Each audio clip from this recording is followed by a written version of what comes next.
안녕하세요. 저는 오늘 특강을 맡게 된 통일연구원에 있는 김태원이라고 하고요.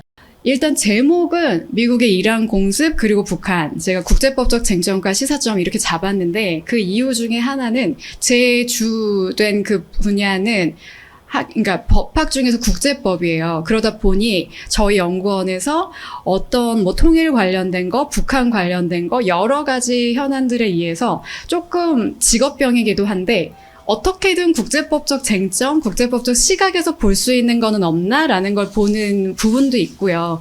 그리고 불행인지 다행인지 국제법만으로 할 수 있는 건 없지만 중국이든 러시아든 북한이든 미국이든 한국이든 국제규범, 국제사회, 국제법이랑 무관하게 살 수 있는 나라는 그 어느 나라도 없기 때문에 그런 측면에서 조금 바라보는 시각에서도 이거를 한번 좀 같이 보면 좋겠다라는 생각으로 제목을 이렇게 좀 딱딱하게 잡았어요. 근데 뭐 절대 뭐 법적으로 뭐 규범 얘기 그런 거 위주로 할 건 아니라는 거를 좀 제가 미연에 말씀을 드리겠습니다. 오늘 큰 목차는 이렇게 4가지 정도로 생각을 하면 되고, 제가 특별히 첫 번째 문제 제기도 따로 빼놓은 이유는 그냥 미국의 이란 공습은 뭔가 국제 정치 얘기 같고 그냥 국제 정치학에서 뭔가 정외과나 이런 쪽에서만 더 알아도 되는 거 아니야? 라고 할 수도 있는데 그게 도대체 북한이랑은 뭐가 연결이 돼 있는지 이런 거를 좀 강조하는 것도 중요할 것 같아서 하나 넣었고, 그 다음에 이제 사건 개요 부분은 이제 큰 틀에서 어떤 객관적인 사실관계로 지금의 미국 이란 공습이 올해 초 이제 2월 그리고 3월 4월이 벌써 지났죠. 뭐 처음에 뭐 트럼프가 뭐 2주 안에 끝내겠다, 뭐 한 달 안에 된다 하면서 계속 지난하게 되고 있는데, 지금 제가 이 수업 들어오기 직전에 검색을 해도 사실상 뭐가 어떻게 될지 뭐가 깔끔하게 지금 끝난 게 없죠. 진짜 좀 자조적으로 얘기하면 셀프 종전 각자 그냥 하고서 끝나는 거 아니냐라고 굉장히 회의적으로 보고 있는 그런 현 상태고, 그럼에도 불구하고 이게 과연 이 국제법적 쟁점에서는 어떤 개념들이랑 좀 연결이 되는지, 그거를 그래도 우리가 뭐 깊이 있게 보진 않더라도 그냥 왜 언론이나 뉴스를 봐도 어떤 거는 굉장히 간략하게 나오는 것도 있지만 되게 상세하게 나오는 기사들도 많잖아요. 그리고 뭐 나와서 패널 분들도 말씀하시고 이제 하는데 저게 그런 거구나 라는 정도는 우리가 좀 스케치를 해야 될 것 같아서 또 넣었고, 마지막에는 결국 제일 중요하지만 제일 원론적이고 제일 답답한 부분일 수 있어요. 그래서 뭐 어떻다는 거냐,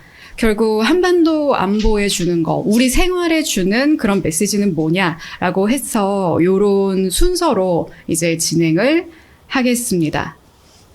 다시 돌아가면 이제 왜 미국과 이스라엘의 이란 공습에서 시작해서 이게 북한으로 가는가라고 봤을 때 크게는 이제 3가지 축에서 우리가 좀 생각을 해볼 수 있을 것 같아요.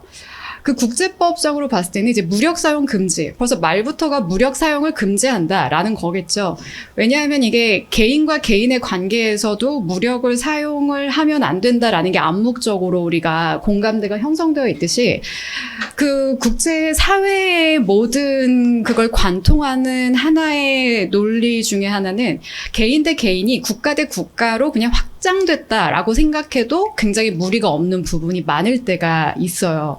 그래서 결국 국가 대 국가 간의 관계에서 봤을 때 특히 소위 말하는 패권국, 정말 힘을 가지고 본인이 국제사회의 질서를 막 만들어 갈 수 있는 그런 국가들이죠. 소위 말하는 강대국이든 아니면 비강대국, 강대국이 안 되는 중견국 혹은 약소국이라고 우리가 편하게 얘기하는 그런 국가 대 국가 관계에 있어서도 무력 사용은 금지된다라는 거는 가장 원칙 중에 하나이고, 그 의미와 함께 우리가 늘 생각하게 되는 게 자위권이죠. 한마디로 개인과 개인 간의 관계에서 무력 사용을 하면 안 되는 거 우리 다 알아요. 근데 내가 뭔가를 하지 않으면 내가 죽을 것 같아 라고 하면 자신을 방어해야 되는 거잖아요. 결국은 자신을 갖다가 방어할 수 있다라는 그 하나의 권리를 자위권의 개념으로 보고 그 확장된 개념이 국가 간에도 적용이 되죠.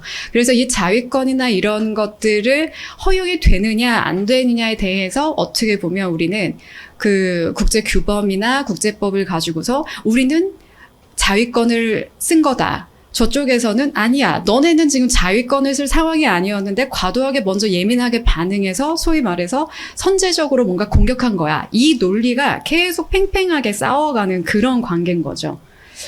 그리고 이러한 논쟁을 바탕으로 해서 결국은 각 국가별로 안보 정책이 이루어지는 건데, 물론 왜 우리 뭐 대통령 선거나 뭐 이렇게 선거가 있을 때 그런 얘기가 되게 일반화되어 있어요.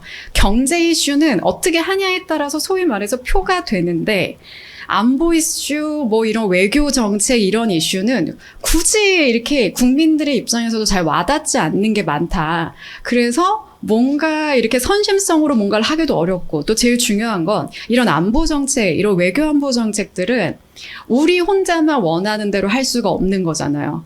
우리 한국으로만 이 범위를 좁혀서 봐도 이게 이 안에서도 서로 입장이 당연히 이해관계가 갈리는데, 하물며 그게 국가 대 국가의 관계로 간다라고 생각을 하면은 이게 그냥 우리가 그냥 바로 생각을 해봐도 그게 무슨 이슈가 될지언정 뭔가 합의점을 찾기가 어렵겠죠.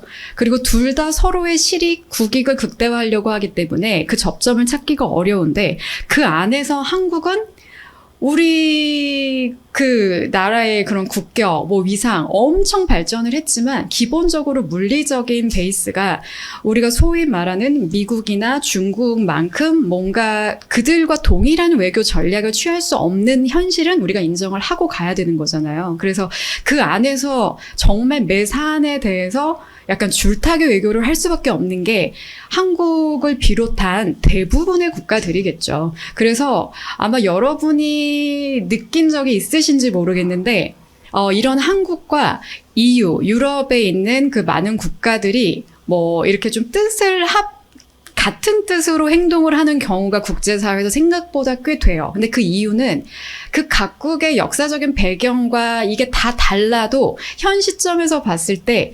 그러한 공통된 가치와 이해를 필요로 하는 사람들끼리 마음이 맞기 때문에 같이 할 때가 많은 건 거죠. 이게 한마디로 뭐 우리는 특정 국가가 더 좋아, 우리는 여기가 싫어, 이런 감정적인 계산이 아니라 우리와 뭔가 소위 말해서 같이 좀 힘을 합쳤을 때 약간 연대로 우리가 뭔가를 추구할 수 있다라고 하는, 그게 맞았을 때 어떻게 보면 소위 말해서 필요에 의한 동지가 되는 거고, 그래서 동맹이라는 개념도 과거 30년 전, 20년 전, 10년 전, 그리고 앞으로도 계속 개념이 진화되고 좀 달라질 수밖에 없을 것 같다라는 생각을 저도 좀 개인적으로 많이 하고 있습니다.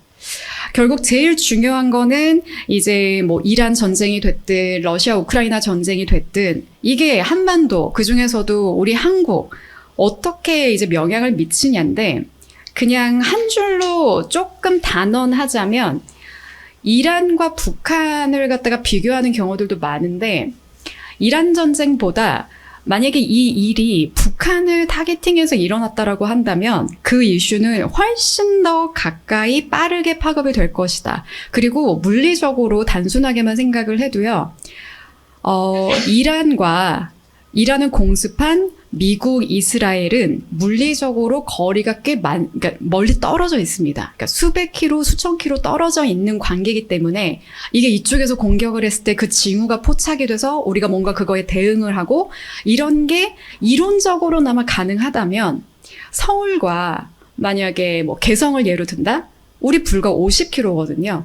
그러니까 거기서 뭔가 오판이 됐든 오인이 됐든 아니면 돌발 행동이 됐든 소위 말하는 핵 버튼을 뭔가 누른다, 미사일 버튼을 누른다라고 하면 그냥 다 같이 뭐 핵은 말할 것도 없고요. 그냥 뭐 미사일이나 뭔가의 그런 것만 보여도 우리가 받아들이는 거는 지금 이란 전쟁보다 훨씬 더 우리의 그냥 바로 즉각적인 현재의 일로 확산될 여지가 굉장히 큰 이슈다. 그렇기 때문에 뭐 우리가 이거를 뭐 모두가 다 고민한다고 그래요. 사실 뭐 해결책을 뭐 당장 낼 수 있는 건 아니지만 최소한 그냥 뭔가 저 반대편에서 일어나고 있는 저 나라 일이구나 라고 보기보다는 그냥 이렇게 국제 정세가 돌아가고 있고, 어떻게 보면 왜 이렇게 전쟁은 시작하면 끝났다는 소식은 안 들리고 전쟁이 계속되고 있는 상태에서 더 다른 곳의 전쟁 전쟁도 더 커지고 있을까?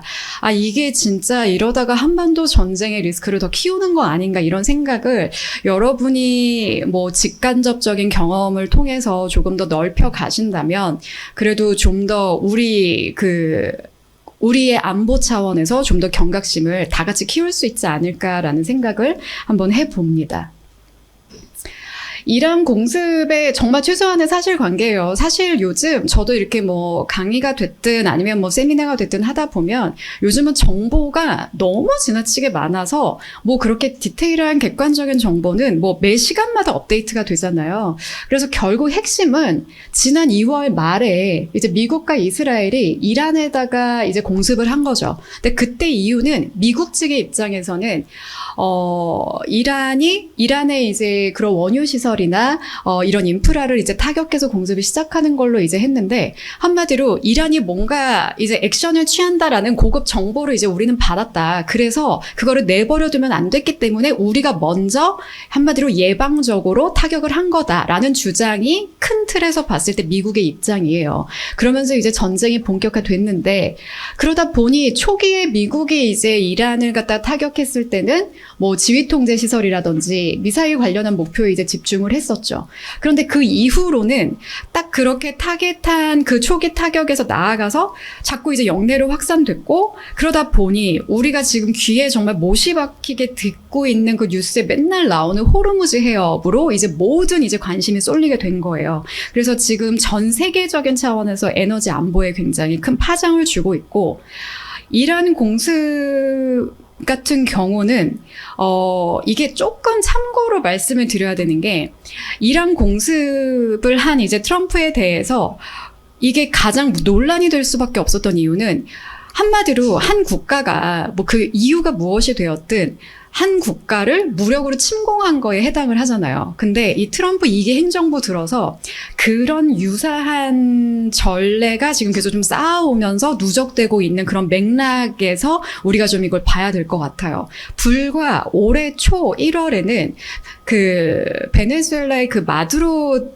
대통령 내외를 체포했는데 쉽게 말하면 그렇게 한 나라의 국가 원수가 그 나라에서 뭐 어떠한 뭐 논란이 있고 어떠한 뭐 비판과 뭐 이런 거에 직면해 있든지를 차치하고 국가 원수는 기본적으로 그렇게 체포를 할 수 있는 대상이 아니거든요. 예외적으로 이제 적용이 돼서 그런 국가 원수의 면책 특권이라는 게 있는 건데 트럼프는 그때도 마두로 대통령을 체포하면서 그렇게 내세웠어요. 미국 입장에서 봤었을 때 마두로 대통령은 합법적인 대통령이 아니라는 거예요. 그렇기 때문에 그에게는 이제 그런 면책 특권도 이제 허용되지 않았다. 그래서 그때도 국제사회가 되게 들끓었어요. 그러니까 마두로 대통령의 개인에 대한 뭐 긍부정의 평가, 뭐 문제점 이런 거를 논란을 뒤로 하고서 일단 어찌 됐건 뭔가가 보이지 않았는데 결국 그거를 미국 내부의 국내적인 법제를 근거로 해서 그를 체포한 거잖아요. 그래서 한마디로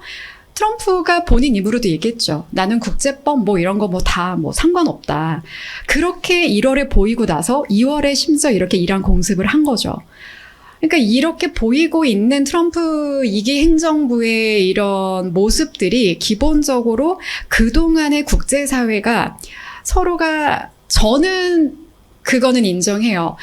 대부분의 국가는 국제법이라는 도구를 본인들에게 유리하게 이용을 하고 원용을 합니다. 근데 그럼에도 그걸 가지고 포장하려는 노력은 있어 왔어요. 그러니까 최소한 우리는 그런 거 필요 없으니까 우리 하고 싶은 대로 할 거야 라고 말하는 게 아니라 우리는 그럴 수밖에 없었어. 우리는 자위권을 행사할 수밖에 없었어. 이렇게 뭔가 중국도 러시아도 심지어 안보리에서 안보에 극심한 무슨 이슈가 터졌을 때 반대표를 행사하든 기권표를 행사하든 그 논리를 최소한 정당화하는 도구로 강조를 해왔다는 거죠.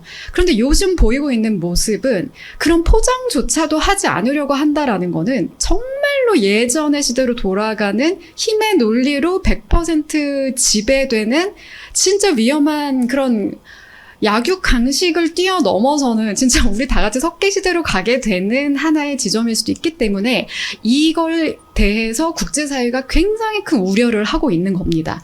특히나 이번 미국의 이란 공습은 이런 뭔가 공습을 하기 이전에 뭔가 본인들의 공습의 정당성을 위해서라도 유엔에서 소위 말하는 승인을 받았어야 되는데 그런 과정도 다 없었던 거예요. 그러니까 최소한의 신용도 최소한의 노력도 보이지 않은 채, 그리고 가장 중요한 건, 이런 타격을 할 때 제일 중요한 건 우리가 평화적인 방법으로 시도해 볼 수 있는 모든 노력을 다 했느냐. 그걸 했는데 다 이란이 아무것도 뭔가 더 나아지는 게 없어서 우리가 이렇게 무력을 쓸 수밖에 없다라는 명분을 쌓아 나가야 되는데 그런 과정이 하나도 없는 상태에서 이렇게 정말 갑자기 공습이 이뤄진 거죠. 그렇다 보니 그 2월 이후로 지금 거의 2달이 넘는 시간 동안 국제사회에서 여러 가지로 시끄러운 소리가 계속 나오고 있는 그런 상태다입니다. 제가 앞서 얘기했던 것들을 결국은 좀 정리하면 이렇게 되는 거예요. 그래서 국제사회가 주목했던 이유 중에 호르무즈 해협이나 해상교통 같은 거는 정말 요즘은 어느 순간부터 경제 안보라는 말이 너무 익숙해졌잖아요. 그러니까 예전처럼 무슨 전쟁과 평화 이런 그런 안보, 전통적인 안보 개념이 아닌 비전통적인 안보의 개념이 많이 등장을 했고 거기에 대표적인 게 각 국가들이 제일 사활을 걸고 국가의 숙명으로 받아들이는 부분은 결국은 경제적인 부분이잖아요. 그래서 이 에너지 안보에 너무나 핵심적인 영향을 지금 미치고 있기 때문에 주목을 한 부분. 그 다음에 제가 앞서서 말씀드렸었던 미국 하면은 미국의 수많은 동맹 관계, 우호적인 관계인 국가들이 많잖아요. 그런데 그런 소위 말하는 동맹 정치라는 거에 대한 그 미국 자체가 갖고 있는 그런 방어 의지. 왜 우리 주한미군 철수, 얼마 전에 주동미군 철수, 5,000명 한다. 그리고 주한미군의 역할도 이제 달리하겠다. 여러 얘기가 계속 쏟아져 나오는 그 배경이 결국은 미국이라는 국가가 지난 몇십 년간 보여줬었던 동맹 정치라는 개념을 달라지고 있다. 그 변화에 어떻게 우리가 같이 그 안에서 좀 이렇게 룸을 만들어서 여지를 만들어서 우리가 쉽게 말하면 손해보지 않을 수 있을까? 쉽게 말하면 한미동맹 같은 경우도 미국에서 지금 현 정부에서 원하는 거는 주한미군의 주된 역할이 북한을 갖다가 이제 막는 게 아니라 중국을 위한 걸로 한마디로 해공군으로 이제 전력을 집중하겠다. 이런 식으로 가고 있는 거랑 마찬가지잖아요. 그런데 이제 한국 입장에서는 그렇게 중국 입장으로 하는 동맹으로서 뭔가 이렇게 도움이 되는 그런 차원이 아니라 우리한테는 어찌됐건 제일 중요한 대상은 어디겠어요? 우리와 바로 맞닿아 있는 북한이잖아요. 그리고 물론 우리가 사석에서 우스갯소리로 북한이 핵을 갖고 있으면 막연하게 통일하면 우리도 핵을 갖는 거 아닌가요? 라는 얘기도 할 수 있고 여러 가지가 있지만 우리는 기본적으로 그리고 또 반대급부에서 우리도 그러면은 독자적으로 핵 무장을 하자. 솔직히 마음 같아서 너무나 그러고 싶죠. 우리 한국 국민이라면 그러고 싶은데 우리가 모든 걸 선택할 때 득실을 따져야 되는 거잖아요. 우리가 여기서 핵 무장을 한다라는 게 되기까지 우리가 이제 포기해야 되는 수많은 것들과 현실적으로 이게 실현 가능한지 우리가 앞으로 여러분이 나날이 더 느끼시겠지만 내가 가장 좋아하고 내가 가장 원하는 거를 하는 게 가장 아름답죠. 근데 거기에 우리가 빠뜨릴 수 없는 게 그거를 내가 할 수 있느냐 없느냐 그 이유가 무엇이 되었든 그거를 늘 같이 생각해야 되듯이 이런 국가 안보 차원에 있어서도 우리가 그냥 뭔가 마음만 먹는다고 그 마음대로만 할 수 없는 현실적인 제약이 너무 많다. 그래서 우리 국가가 너무 많이 연결되어 있어서 국제사회가 이런 공습 같은 이슈에도 전 세계가 다 주목을 하고 있는 거다라는 거고요. 결국은 같은 맥락이죠. 국제규범. 이 동맹에 대한 이제 의미, 국제규범, 이런 것들이 결국은 지금 그 국제 정세나 질서나 이런 거에 관한 현안을 다룰 때 불과 저만 해도 정말 저희 소위 그 업계에 계신 이제 여러 교수님 그리고 박사님들이 말씀하실 때 늘 불확실성이 증대됐다라는 얘기를 하시는데 그 얘기를 한 지도 이미 10년 이 넘어가고 있다라는 거죠. 그래서 그 불확실성은 줄어드는 때를 못 봤다 내가 다들 그렇게 얘기를 하세요. 그런데 그 불확실성 차원을 넘어서는 최소한 예전에는 이런 방향성으로 불확실성이 증대되는구나 라는 걸로 우리가 조금 어거지로라도 이렇게 좀 정리를 할 수 있었다면 요즘은 그냥 기준이 없어지는, 그래서 너무 그냥 이렇게 무방비에 놓이게 되는 것 같아서 다들 해결책은 찾지 못하면서 답답해하고 있는 그런 형국이죠. 이 지도가 뭐냐면 그 이란 공습이 있고 난 직후에, 그래서 유엔에서 한 2주 정도 걸렸죠. 3월 11일 날 나왔으니까. 그때 유엔 안보리에서 한마디로 이 이란 공습이 국제법적으로 이제 문제가 있었다라는 그런 요지의 그런 결의를 갖다가 발표를 합니다. 근데 그 이유는 유엔은 당연히 그럴 수밖에 없었겠죠. 유엔이 아무리 직접 당장 뭔가 구성력을 가지고 뭐 할 수 있는 건 없다라고 하더라도 그래도 그 안에서 유지될 수 있었고 그나마 전쟁을 좀 이렇게 막을 수 있었고 어찌됐건 우리가 다 같이 서로 윈윈하기 위해서 우리는 이러면 안 된다 이거를 하는 역할을 하고 있는 곳인데, 이때 그 미국의 공습 자체에 대해서 이제 얘기를 하는 그런 결의를 봤었을 때, 그 중국과 러시아 같은 경우는 사실상 뭐 이제 기권을 한 부분이 있지만 이런 결의를 갖다 이제 만들면서 유엔에서도 조금이나마 이란 공습에 대해서 문제가 되는 부분들에 대해서 지적을 하고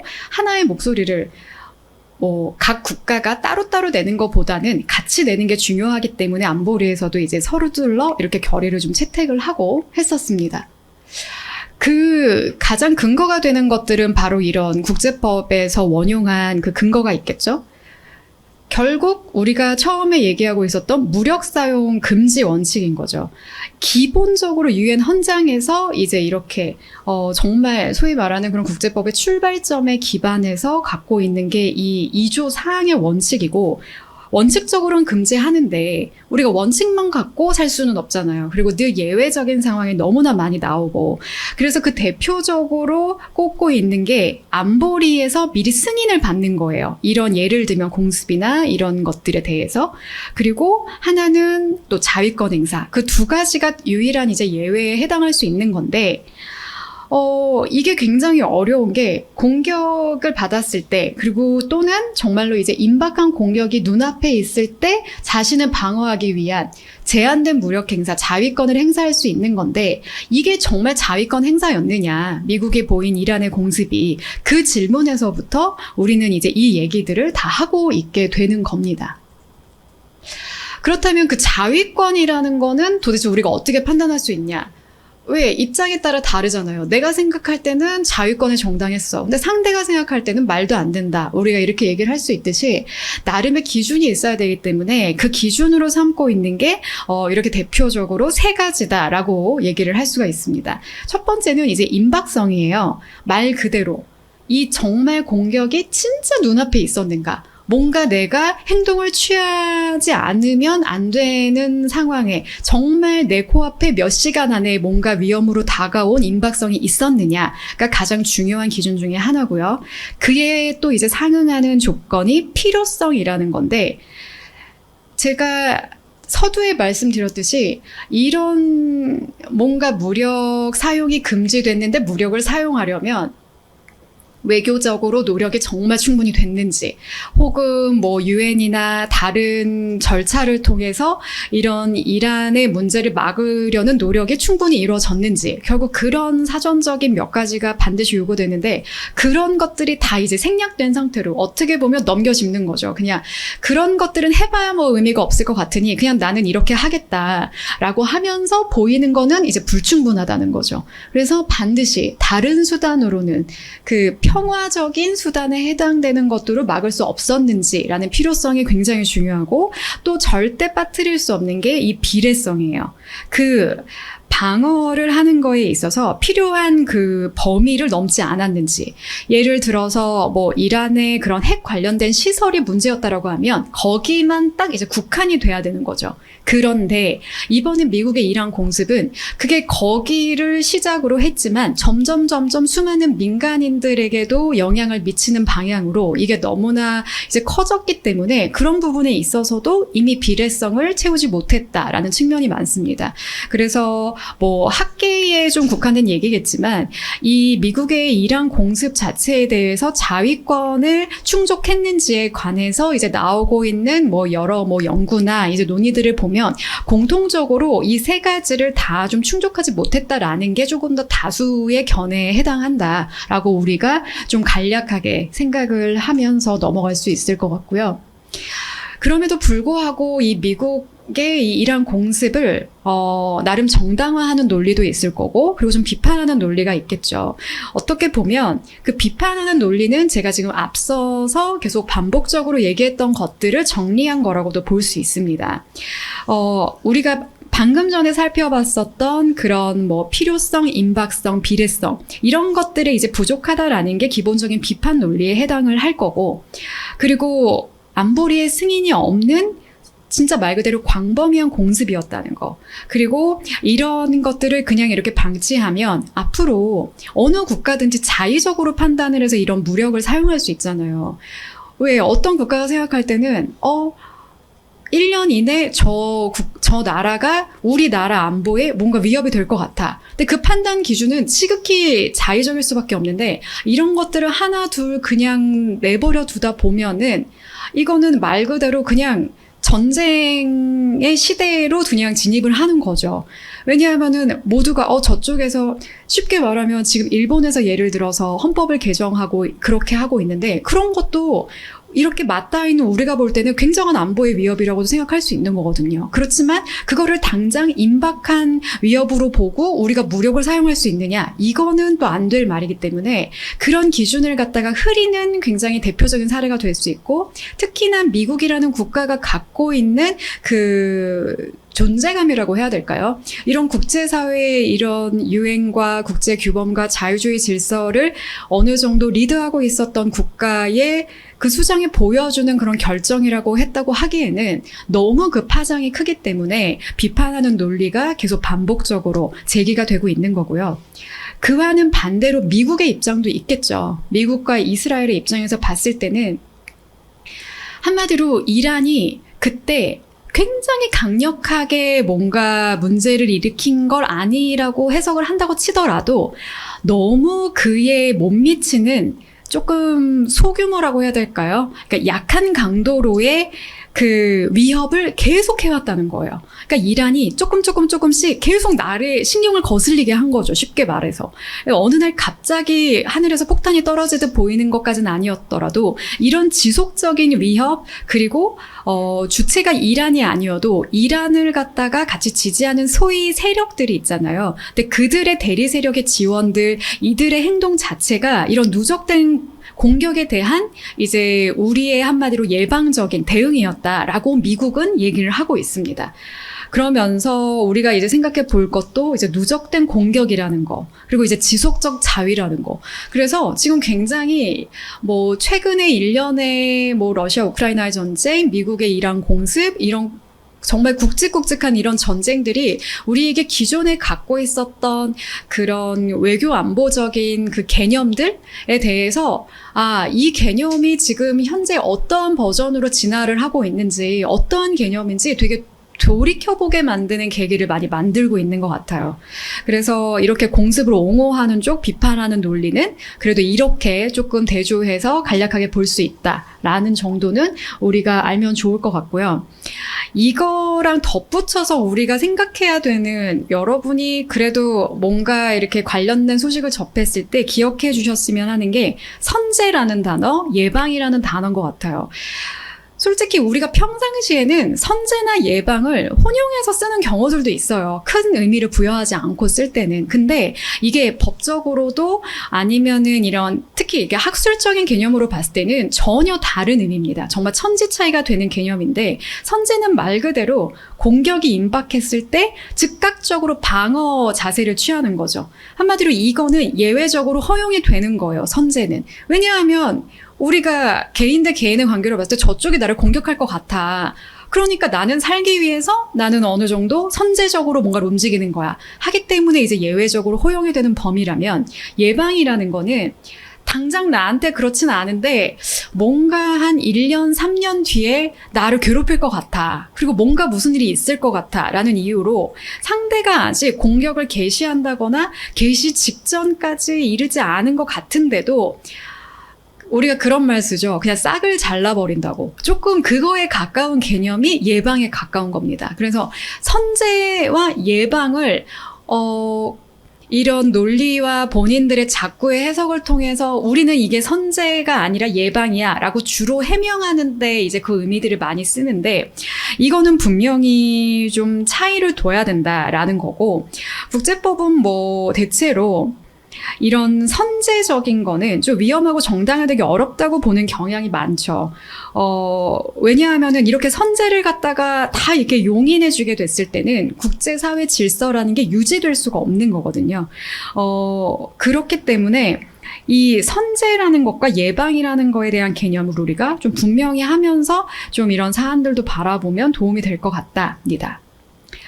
이제 벌써 이제 한 11시 반이 넘었는데 이제 본격적인 얘기가 이 북한이겠죠. 그래서 이 앞에 이렇게 정말 장황하게 이 얘기를 했던 거는 그냥 이란 얘기가 주는 북한 얘기라고 했을 때 넘어오는 고리가 생각보다 굉장히 이제 단기가 많기 때문에 좀 시간을 할애해서 여러분들한테 말씀을 드렸고요. 결국 우리 입장에서는 물론 우리가 이란 전쟁에도 러시아 우크라이나 전쟁에도 관심을 마땅히 가져야 함은 맞지만 좀 더 우리가 피부에 와닿는 건 결국 북한 얘기인데 북한이 이란 전쟁이 터지고 났을 때 생각보다 많은 외신들이나 기사에서 이러한 그림을 많이 실어 날랐어요. 어떻게 생각하면 미국의 이란 공습에 북한이 뭐 그렇게까지? 뭐 이렇게 생각을 할 수 있는데 여러분도 아시겠지만 이란과 북한은 기본적으로 미 행정부에서 과거 역사로 거슬러 가서 봤을 때 악의 축에 해당하는 비슷한 유사점으로 지칭되는 국가들이죠. 그런데 막 트럼프가 그런 얘기를 했었어요. 이제 이란 끝나고 나서 그 다음은 쿠바다. 그러면서 이제 언급하는 나라들의 공통점을 보면 이제 핵 위협이 있는 국가들이죠. 근데 참 이게 우리 입장에서는 참 슬프게도 북한은 이미 이란보다 훨씬 완성된 핵을 보유한 사실상의 국가로 미국에게도 인정을 받고 있는 상황이기 때문에 미국이 이란을 다루는 것과 북한을 다루는 거는 결국 같을 수는 없을 거예요. 그렇지만 우리 입장에서는 그만큼 더 긴장을 하게 만드는 포인트죠. 왜냐하면 김정은의 입장에서 아무리 본인들이 이란보다 많은 것들을 심지어 북한은 2022년 9월부터 핵무력 정책법이라는 거를 아예 만들었어요. 그게 뭐냐면 아까 우리가 선제, 예방, 자위, 무력 사용 금지 다 얘기를 했었잖아요. 한 줄로 요약을 하면 그 미국이 됐든 어디가 됐든 우리를 갖다가 공격하려는 이상 신호가 감지된다라고 하면은 우리는 그걸 워싱턴이든 서울이든 핵 버튼을 누를 수 있는 그걸 아예 법으로 제정을 해버린 거예요. 그러니까 그 전에는 한마디로 우리가 이 핵을 갖다가 계속 개발하는 거는 우리를 갖다가 지키기 위한 방어용이다. 필요할 때 공격을 하기 위한 게 아니라 우리를 만일의 사태에 대비해서 방어하는 거다라는 논리를 계속 북한이 강조를 해왔는데 그 법을 제정한 이후로는 아예 그런 그 국가 안보 차원에서 본인들이 그런 핵 무력을 갖다가 사용할 수 있다라고 아예 법제에 박아버린 거죠. 그래서 그때도 이제 정말 이제 이 한반도에 우리가 맞닿아 있는 이 위협의 정도라는 거는 진짜 우리가 지난 10년, 20년 전에 그냥 막연하게 이제 너무 익숙하게 들어오면서 조금 안전 불감증처럼 조금 잘 와닿지 않았던 것들이 굉장히 가속화돼서 지금 올라가고 있는 거다. 그 와중에 뭐 러시아나 이런 쪽이랑 협력도 훨씬 공고화되고 있고 그래서 우리가 받아들여야 되는 문제의 심각성은 당연히 더 높아지고 있다라는 부분이고 그래서 국제사회에서도 다른 나라에서도 이 미국의 이란 공습을 보면서 또 아까 잠깐 얘기했었던 그런 마두로 대통령의 체포를 보면서 김정은은 과연 무슨 생각을 할까? 나도 당장 어느 날 밤에 갑자기 끌려갈 수 있는 거 아니야?부터 시작을 해서 갑자기 공습하면 어떡하지? 그러니까 지금 대부분의 안보학자들이 제일 염려하는 거는 북한이 오판을 하게 돼서 뭔가 즉흥적으로 됐든 우리가 죽을지언정 일단 나 이 버튼 누르고 죽겠다를 할까봐 제일 염려하는 거거든요. 이게 핵을 가지고 있다 없다를 떠나서 어찌됐건 현상 유지로 각자가 그 평화의 상태를 최소한 불완전하더라도 유지를 해야 일단 한마디로 얘기해서 우리가 전쟁은 없어야 될 거 아니에요. 정말 우크라이나 얘기들 들어보면 우크라이나도 정말 우리처럼 똑같이 저도 오늘 이렇게 나와가지고 강의도 하고 여러분들 이렇게 수업을 듣고 하는 일상을 보내다가 갑자기 전쟁이 개시가 돼서 그로 인해서 지금 3, 4년 이렇게 2022년 이후로 계속 시간이 멈춰 있는 상태가 된 거잖아요. 그런 거를 생각했을 때, 이 북한이 한마디로 그렇게 오판하는 일을 만들지 않아야 되는데, 정말 최악의 경우는 그런 레이더에 무슨 철새떼가 탐지된 거를 잘못 오인해서라도 뭔가 이들이 미사일을 쏜다든지 뭔가 그리고 우리 이 서울을 향한다든지 뭔가 그러면 우리는 진짜 전면전으로 확전할 위험이 지금 이란전보다도 훨씬 높거든요.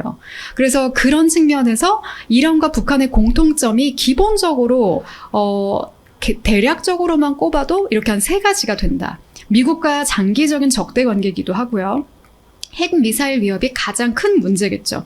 이거는 당연히 이런 영내 차원에서의 불안정 요인을 심화시키는데 가장 핵심적인 내용이고, 또 기본적으로 그런 동맹 구조라고 해야 될까요? 이런 부분도 한국과 일본, 그 다음에 이제 이스라엘 걸프국, 이런 연쇄 효과까지 봤을 때 굉장히 유사한 점이 많아요. 그래서 이란에 대해서 허용된 논리가 북한에 대해서도 똑같이 적용될 수 있을까? 이거를 이제 우리가 생각해 봐야 되는데, 이란과 북한은 차이점이 분명히 존재한다라는 거죠.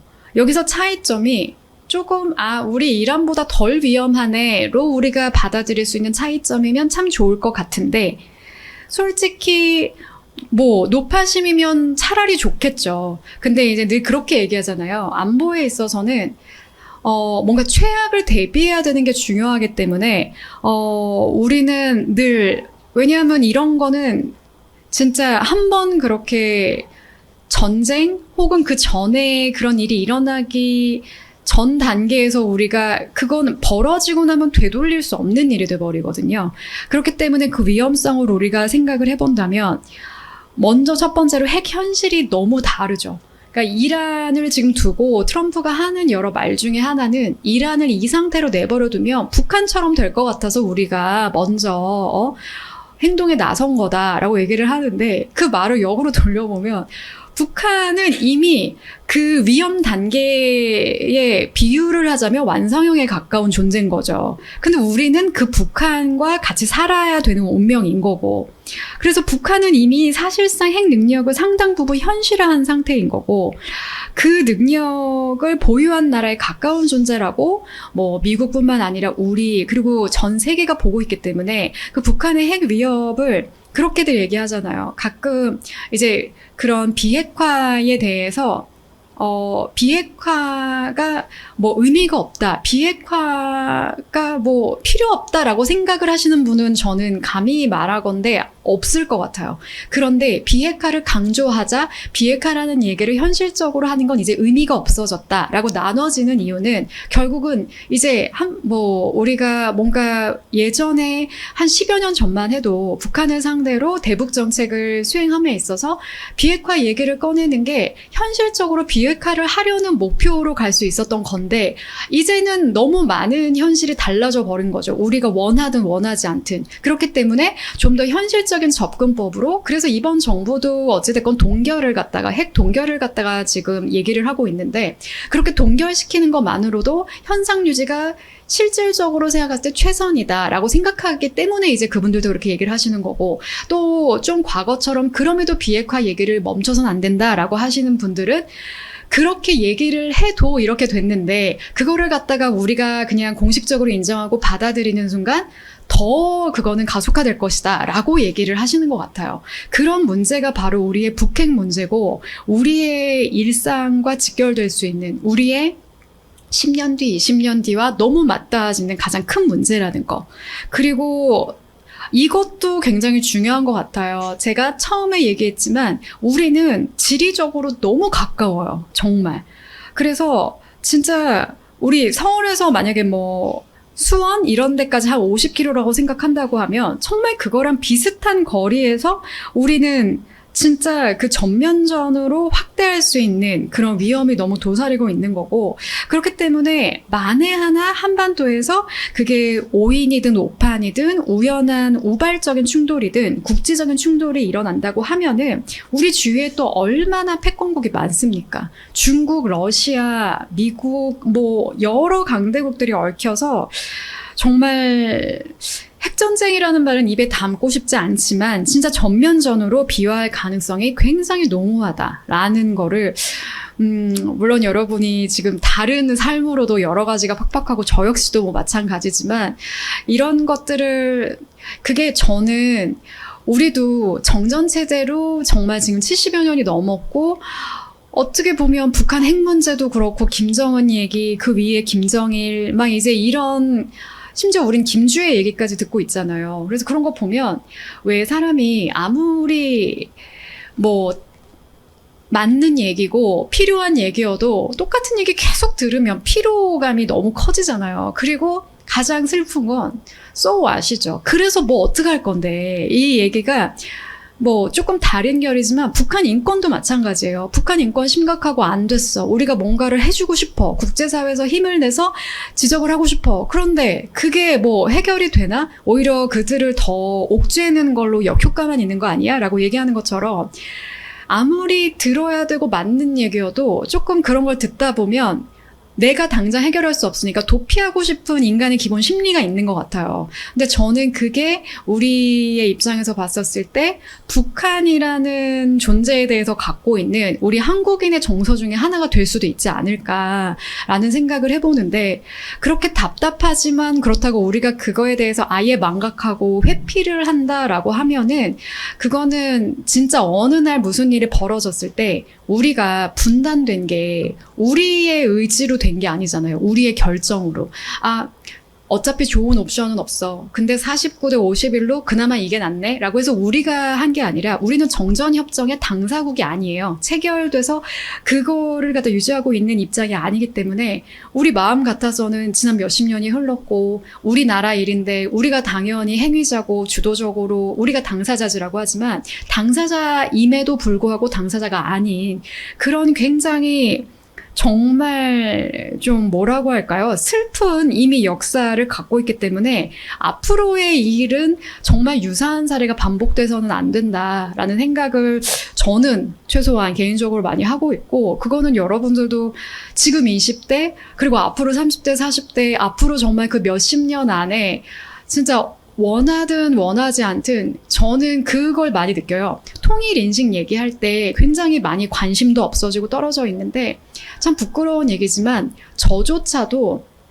지금 현상을 그냥 그러니까 유지해 갈 수 있다라고 하면 통일이 잘 돼야 좋은 거지. 솔직히 말해서 잘 안 되면 너무 다 같이 힘들잖아요. 그래서 그걸 선택하고 싶은데 그게 그렇게 선택할 수 있는 문제가 아닐 수 있다라는 거죠. 그럴 거면 이걸 뭐 한마디로 준비가 될 때까지 미룰 때까지 미루더라도 우리가 평상시에는 최소한 관심을 갖고 고민은 해야 나중에 그 테이블에, 협상 테이블에 우리도 같이 앉아서 나의 실익을, 내 입장을 조금이나마 반영할 수 있지 않겠느냐라는 관점에서 저는 이런 북한 문제, 남북관계 문제, 그 다음에 정말 지금은 전혀 상상조차 되지 않는 그런 통일이라는 아젠다를 우리가 억지로라도 조금 노력해서 의식적으로 조금 생각을 했으면 좋겠다라는 얘기를 좀 이런 기회가 될 때 드리고 싶고요. 뭐 제가 조금 뭐 자연스럽게 얘기를 하다 보니까 뭐 정말 이런 얘기 좀 저런 얘기 좀 중구난방하고 있는데 북한의 능력을 조금 다시 한번 짚어본다라고 하면 북한이 이제 뒤에도 이제 나오긴 할 텐데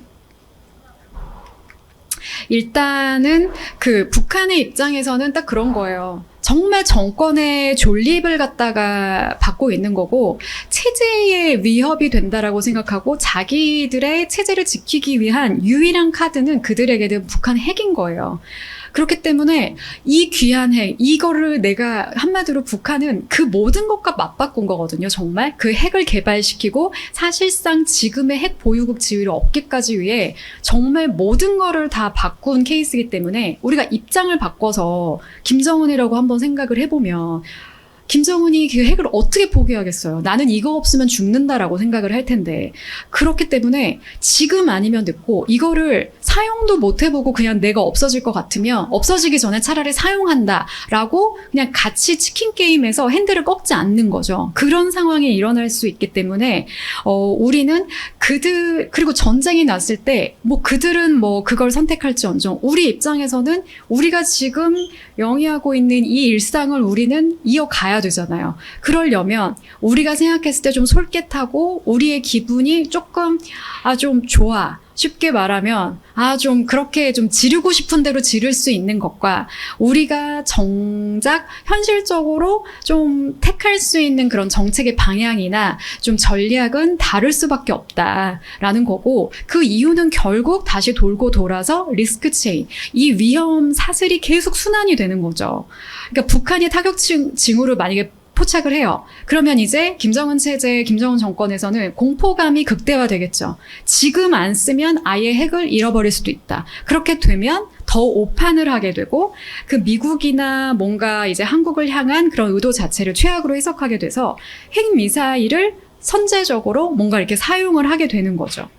그런데 뭔가 이런 것들이 가장 직접적인 피해로 와닿게 되는 곳은 물리적 공간으로 당연히 서울이 될 위험이 높기 때문에 이런 한반도에서 그런 선제 타격이 일어난다라는 거는 더 위험할 수밖에 없다라는 거를 우리가 좀 고려를 해야 되고, 그런 측면에서 좋으나 싫으나 우리는 어찌됐건 지금 미국을 설득해야 되는 입장이 조금 더 많겠죠. 그래서 그런 부분에 있어서 그 미국에서 얘기하고 있는, 요즘은 솔직히 안보와 경제도 당연히 모든 영역이 다 전방위적으로 거의 다 순환고리처럼 연결이 되고 있기 때문에 그 안에서 주고받는 게 수도 없이 일어나야 되는 것 같은데, 미국이 해줄 수 있는 게, 우리는 이제 핵우산이라는 표현으로 좀 더 익숙할 수도 있는 그런 확장 억제가 강화돼야 되는 거, 그 다음에 동맹을 방어하는 신호를 강조해줘야 되는 거. 이거는 좀 그 한미 관계, 한미 동맹에 있어서 이런 핵우산이나 전략자산을 전개할 의지가 미국도 더 커져야 우리 입장에서는 우리가 갖고 있었던 핵우산이 더 튼튼해지는 거죠. 그러니까 한마디로 이게 불안한 우산으로는 우리가 계속 불안할 수밖에 없기 때문에 그게 국내적으로도 계속 좋지 않은 논쟁을 촉발할 수 있는 거고, 오히려 정치 문제로 더 잘못 이제 가는 경우들도 많기 때문에 그런 한미 관계에 있어서 그런 외교안보 당국자들이나 이런 정책 입장에서는 미국 쪽에 이제 잘 설득을 하고 그 안에서 한국이 뭔가 미국에게 필요한 존재라는 거를 계속 이제 어필하려는 그런 노력이 기본적이 돼야 될 것 같고, 우리 한국 입장에서는 군사력을 강화하는데 우리는 북한이 전쟁을 원하느냐 원하지 않느냐는 조금 냉정하게 말하면 그냥 관심이 없다라고 치더라도 우리의 입장에서 봐야 되잖아요. 그랬을 때 가장 중요한 군사력, 그중에서도 결국은 억지력이 되는 거겠죠. 그래서 이 억지력을 강화해야 우리가 전쟁을 잘 막는 그런 위기 관리를 하는 능력이 솔직히 제일 굳이 그냥 감정적으로 느끼면 그렇게 멋있는 첫 번째 전략이 아니고 싶은데, 우리도 뭔가 강대강으로 부딪히고 싶지만 우리가 그래도 마땅히 취해야 되는 전략의 방향은 결국은 지금의 위기를 관리해 나가는 능력인 것 같다. 그래서 정말 좀 복합적인 계산이 필요할 수밖에 없는 그런 맥락이 있고요. 한국이 놓치지 말아야 될 걸 그래서 이렇게 좀 정리할 수 있을 것 같아요. 앞에 말씀드렸었던 그런 군사력, 억지력 당연히 필요하고, 그리고 한미 동맹에 있어서 우리가 자주적이고 뭔가 그런 관점에서도, 왜냐하면 한국이 나설 수 있는 부분과 미국이 나설 수 있는 게 다르고 지금까지 그 암묵적으로 분담되어 있었던 역할에 대해서는 계속 좀 가져가야 되는 게 우리는 분명 필요하거든요.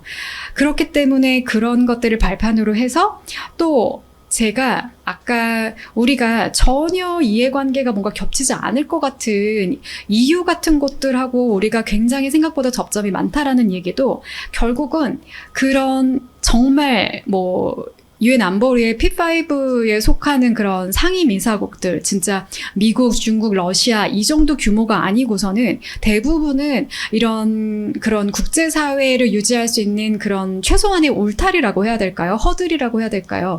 한마디로 뭔가 그런 패권국이 갑자기 돌변해서 혹은 마음이 바꿔서 혹은 특정 개인의 그 리더의 결단에 의해서 뭔가 무력을 사용하려고 한다거나 할 때 그런 거를 브레이크로 걸어줄 수 있는 기능이 우리가 기대하는 것보다는 힘이 약하지만 그래도 유엔을 필두로 한 이제 존재라는 거죠. 그렇기 때문에 그런 측면에서 정당성을 좀 우리가 계속 강조를 해야 되고 그 안에서 좀 외교적인 지지를 확보해 나가는 게 결국은 우리가 좀 사는 길이라고 해야 될까요? 그래서 우리는 더 그런 부분에 있어서 논리적으로 방어를 쌓아가야 되는 거고 그러한 것들을 근거로 해서 이제 뭐 좀 좁혀서 얘기하면 이제 김정은의 오판을 줄이는 거고 혹은 이런 한반도 안보의 위기가 될 수 있는 그 수많은 사안들에 대해서 아마 앞으로도 이런 위기는 더 이제 커질 거라고 굉장히 비관하는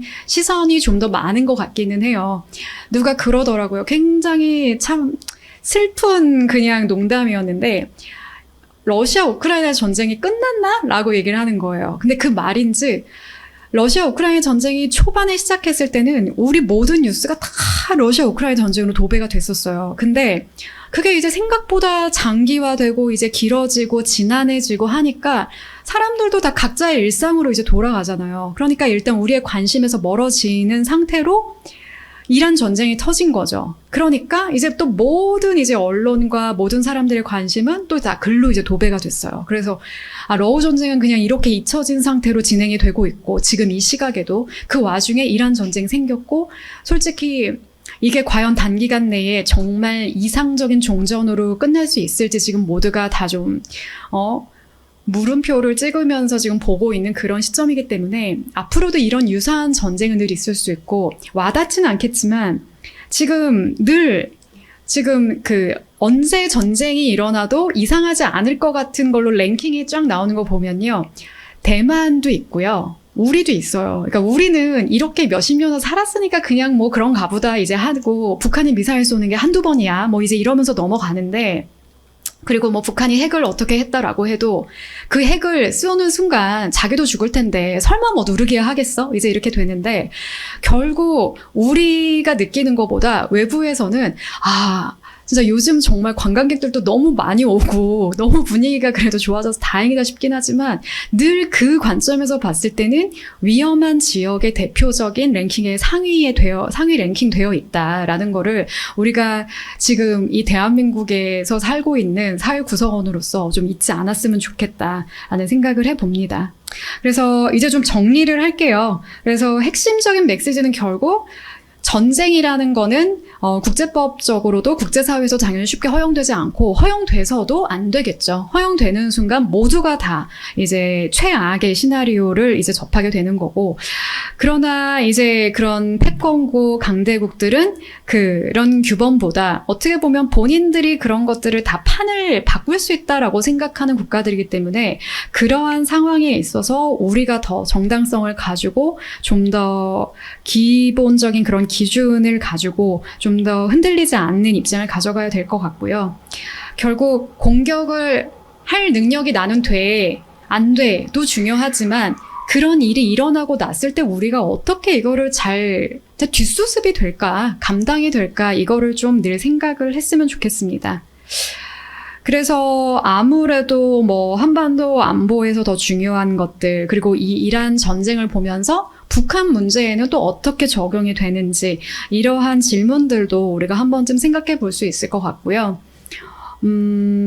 이란 사례는 제가 누차 얘기를 했지만 그러니까 북한은 훨씬 더 큰 위협인 거죠. 그러니까 우리한텐 말할 것도 없고 국제사회에서도 북한의 핵이 정말 이런 식으로 수면화되는 순간 아니 트럼프 같은 사람도 이란을 갖다가 놔두면 북한 되니까 그러니까 지금 이렇게 내버려둘 수 없어라고 말할 정도라는 거는 역설적이게 북한의 핵 능력이 인정을 받은 거거든요. 그래서 그런 부분에 있어서 이런 문제에 대해서도 우리가 북한의 과거를 알고 현재를 갖다가 알아가는 것도 결국은 최악의 미래를 방지하기 위해서 알아가야 되는 것처럼 우리가 이러한 관점에서 좀 최근에 돌아가는 그런 국제 정세, 현안이나 이런 것들을 좀 보는 기회를 많이 여러분들이 좀 관심을 갖고 가져가면 좋을 것 같습니다. 긴 시간 어떻게 보면 어렵고 딱딱하고 지루한 얘기 듣느라 고생 많이 하셨습니다. 감사합니다.